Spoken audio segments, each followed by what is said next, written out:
Om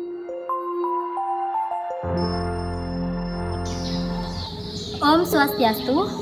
Assalamualaikum warahmatullahi wabarakatuh. Salam sejahtera bagi kita semua. Salam harmoni. Perkenalkan, nama saya Ketut Mas Anjali dengan NIM 2006091016 dari tingkat 1A. Pada video pembelajaran kali ini, saya akan membahas mengenai materi yang pertama yaitu anatomi dan fisiologi panggul wanita, dan yang kedua yaitu mekanisme persalinan normal. Selamat menyaksikan. Nah, berikut merupakan pantang panggul wanita. Nah, perlu diketahui bahwa panggul wanita memiliki ukuran yang lebih besar dan lebih rendah daripada pria, sesuai dengan kebutuhan wanita selama kehamilan dan persalinan. Panggul atau pelvis dapat dibagi menjadi dua, yaitu pelvis mayor atau panggul besar dan pelvis minor atau panggul kecil. Nah, saya akan membahas satu persatu. Yang pertama ada pelvis mayor atau panggul besar. Ini berfungsi untuk menjangga abdomen. Selanjutnya, pelvis mayor atau panggul besar ini dapat dibentuk oleh 4 buah tulang, yaitu yang pertama yaitu 2 buah tulang pangkal paha atau os coxae. Kemudian yang kedua yaitu 1 buah tulang pelangkang atau os sacrum, dan yang ketiga yaitu 1 buah tulang tungging atau os coccygeus. Nah, pada tulang pangkal paha yang terdiri dari 2 bagian yaitu kiri dan kanan, ini masing-masing lagi dibagi menjadi 3 buah tulang, yaitu yang pertama ada tulang usus atau os ilium.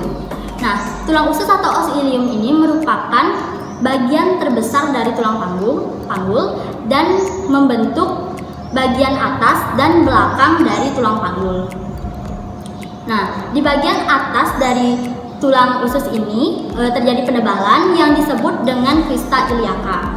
Kemudian di bagian ujung depan crista iliaca ini terjadi tonjolan yang disebut dengan spina iliaca anterior superior.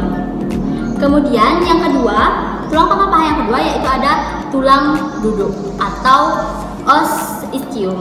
Nah, tulang duduk ini terletak di bagian bawah dari tulang usus. Tulang duduk ini di bagian pinggir belakang dari tulang duduk itu disebut dengan spina ischiadica. Kemudian di bagian bawah dari tulang duduk itu terjadi penebalan juga atau terdapat tonjolan yang disebut dengan tuber ischiadicum. Nah, selanjutnya yang ketiga ada tulang kemaluan atau os pubis.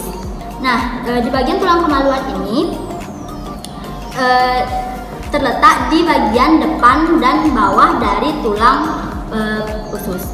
Selanjutnya di bagian yang membatasi antara tulang duduk dan tulang kemaluan itu disebut dengan foramen obturatum. Nah, kemudian pada bagian tulang kemaluan yang berhubungan langsung dengan tulang usus ini disebut dengan ramus superior ossis pubis. Kemudian bagian dari tulang kemaluan yang berhubungan langsung dengan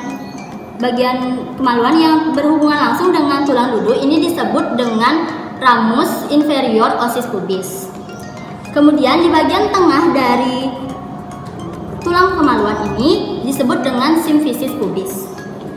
Selanjutnya, bagian dari tulang pelvis mayor yaitu ada tulang kelangkang atau os sacrum. Nah, tulang kelangkang atau os sacrum ini terletak di antara kedua tulang pangkal paha. Tulang os sacrum ini berbentuk segitiga ke bawah, yaitu melebar di bagian atas kemudian menyempit ke bagian bawah. Selanjutnya, di bagian atas dari tulang os sacrum ini terdapat tonjolan yang disebut dengan promontorium. Nah, os sacrum terdiri dari 5 ruas tulang yang saling berhubungan. Selanjutnya, bagian dari pelvis mayor yang terakhir yaitu ada tulang tungging atau os coccygeus. Nah, os coccygeus ini berbentuk sama seperti os sacrum, yaitu berbentuk segitiga ke bawah yang terletak di bawah dari os sacrum. Kemudian os coccygeus ini terdiri dari 3-5 ruas yang bersatu. Nah, pada saat proses persalinan, os coccygeus ini akan terdorong ke belakang guna untuk memperluas jalan lahir. Baik, itu tadi mengenai pelvis mayor atau panggul besar. Nah, selanjutnya bagian dari tulang panggul yang kedua yaitu ada pelvis minor atau panggul kecil. Berbeda dengan pelvis mayor yang dibentuk oleh tulang, pelvis minor ini dibentuk oleh bidang. Sebelumnya, fungsi dari pelvis minor yaitu untuk membentuk jalan lahir dan sebagai tempat alat genitalia. Nah, pelvis minor dibentuk oleh 4 buah bidang, yaitu yang pertama ada inlet atau pintu atas panggul, disingkat PAP. Nah, PAP ini dibentuk mulai dari promontorium, kemudian ke sayap osakrum kanan, lalu ke linea terminalis kanan, lalu ke ramus superior os pubis kanan, lalu ke bagian permukaan atas dari simfisis pubis, lalu ke bagian ramus superior os pubis kiri, lalu ke bagian linea terminalis kiri, lalu ke bagian sayap osakrum kiri, kemudian kembali ke promontorium. Nah, yang kedua ada midlet atau pintu tengah panggul, disingkat PTP. Nah, PTP ini terdiri dari 2 buah bidang, yaitu yang pertama bidang luas panggul dan yang kedua yaitu bidang sempit panggul. Yang pertama, bidang luas panggul itu dibentuk dari pertengahan simfisis yang dari depan bisa dilihat sebelah sini, lalu menuju ke acetabulum kanan, lalu memotong osakrum pada bagian di antara ruas 2 dan 3, kemudian menuju ke acetabulum kiri, lalu kembali ke pertengahan simfisis. Yang kedua ada bidang sempit panggul. Bidang sempit panggul ini dibentuk mulai dari tepi bawah dari simfisis, kemudian ke spina ischiadica kanan, lalu ke bagian 1 sampai 2 cm dari ujung bawah osakrum, kemudian ke spina ischiadica kiri, lalu kembali ke bagian tepi bawah dari simfisis pubis. Nah, selanjutnya yang ketiga ada pintu bawah panggul atau disingkat PBP atau outlet. Nah, pintu bawah panggul ini berbeda dengan yang tadi yang berbentuk bidang lingkaran. Ini lebih mengarah pada 2 segitiga dengan dasar yang sama. Nah, pintu bawah panggul ini yang segitiga yang di depan itu dibentuk oleh dasar tuber ischiadicum dan dibatasi oleh arcus pubis. Kemudian di bagian segitiga belakang yaitu dibentuk oleh dasar yang sama yaitu tuber ischiadicum dan dibatasi oleh ligamentum sacrotuberosum kiri dan kanan. Di sini ligamentum sacrotuberosum itu tidak digambarkan, namun dapat diilustrasikan seperti ini.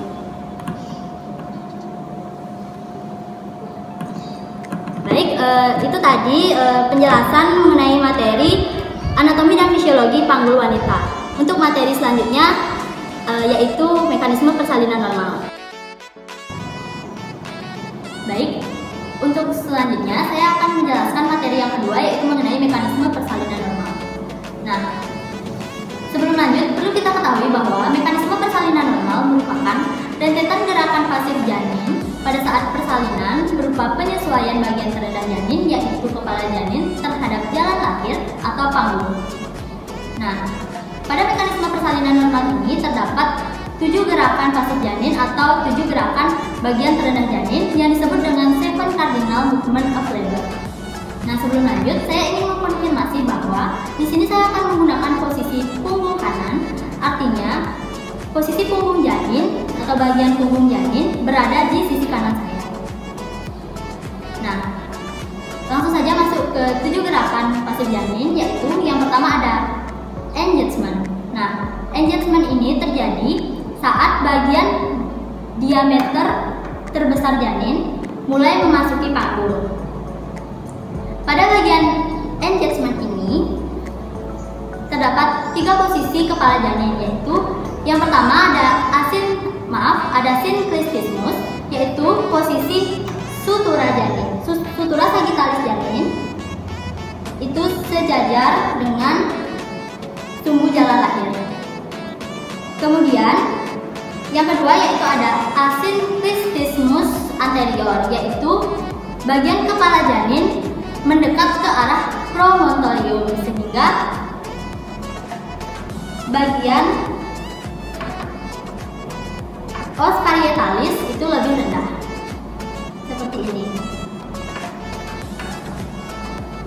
Kemudian yang ketiga yaitu ada asyncytismus posterior, yaitu bagian kepala janin itu mendekat ke arah simfisis sehingga dan tertekan oleh simfisis pubis. Seperti ini. Kemudian gerakan yang kedua yaitu ada gerakan descent. Nah, pada gerakan ini bagian kepala janin mulai memasuki rongga panggul lebih dalam lagi.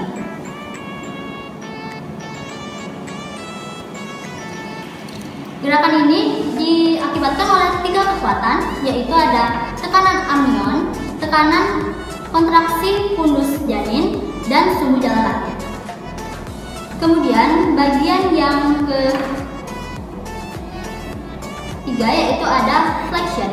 Nah, flexion ini terjadi setelah bagian terendah janin, yaitu kepala janin, itu tertahan pada bagian serviks dan bagian dasar panggul. Seperti ini. Kemudian pada gerakan ini juga terjadi gerakan bagian dagu janin itu mendekat ke arah dada janin.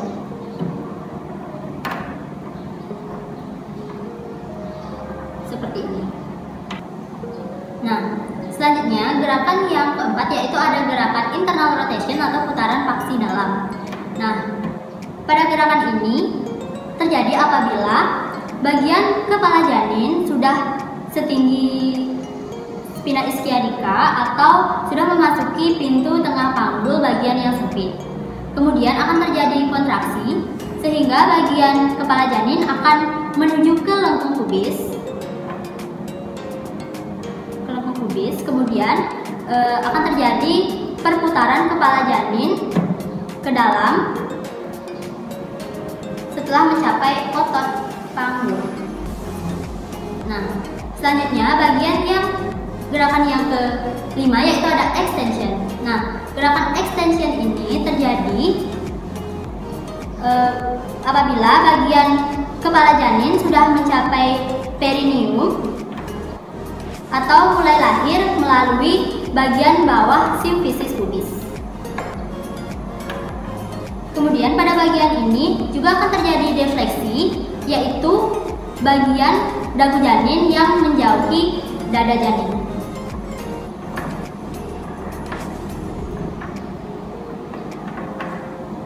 Kemudian gerakan yang ke-6 yaitu ada gerakan external rotation atau putaran paksi luar. Nah, pada gerakan ini akan terjadi proses perputaran kepala janin kembali ke semula atau kembali ke posisi yang sudah saya gunakan sebelumnya, yaitu posisi bagian punggung janin berada di sisi kanan saya.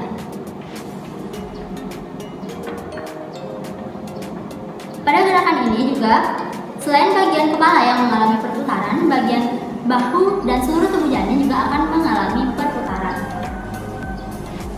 Selanjutnya, bagian dari gerakan pasif janin yang terakhir atau yang ketujuh ada bagian expulsion. Nah, pada gerakan ini terjadi proses pengeluaran seluruh tubuh janin dari bagian bahu sampai dengan bagian tungkai.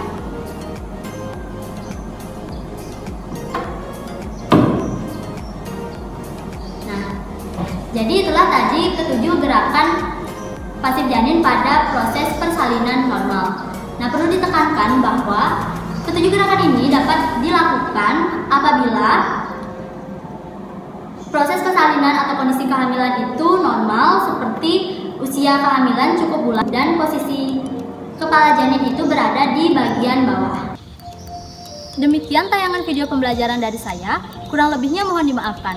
Akhir kata saya ucapkan terima kasih dan saya tutup dengan Paramasanti. Om Santi Santi Santi Om. Wassalamualaikum warahmatullahi wabarakatuh.